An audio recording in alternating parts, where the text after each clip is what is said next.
Good morning po sa inyo lahat. Isa pang muli yugto na ating daily Bible blessings.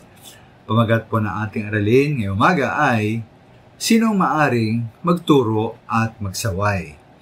Sinong maaring magturo at magsaway? Ibo na rin sa mga minamahal na may isang taong nagtuturo o sumasaway sa inyo, pero parang hirap pakinggan ng taong yon o tanggapin ang kanyang sinasabi.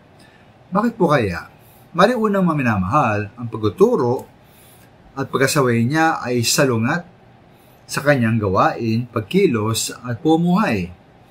Ito nga po binanggit po ni Pablo sa Roma 2:1 na may humahatol sa iba, ngunit hinatulan nila ang kanyang sarili. Dahil, sabi roon, ikaw na humahatol ay gumagawa rin ng ganoon.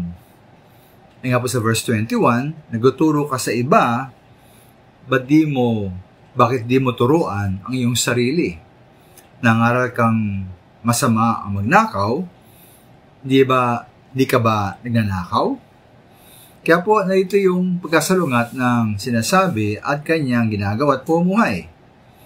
Kaya po, atitiyakin na meron tayong sapat na katayuang moral at spiritual, o ika nga ay moral and spiritual standing, bago tayo magturo o magsaway.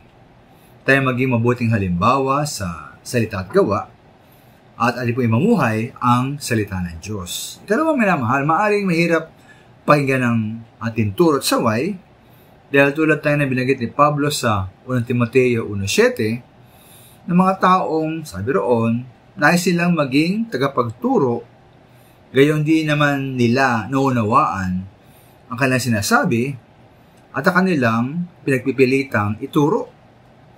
Kaya bago tayo magturo o sumaway, ating patiyakin na ating pinag-aralan, inunawa, mabuti ang salita ng Diyos.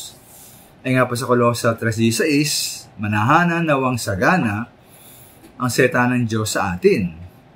Ang pagtuturo nga po, minamahal, ay pawang pag-apaw na ating isip at puso ng katotohanan. Kaya po, una ating pamuhay ang salita ng Diyos, nawawag po sa lungat ang ating sinasabi, tinuturo, ginagawa at pumuhay. Kalawa po, tayo mag-aral, sumagana, nawa tayo umapaw sa salita ng Diyos upang tayo makapagturo ng mahusay at maayos ukol po sa Biblia. Maraming salamat po.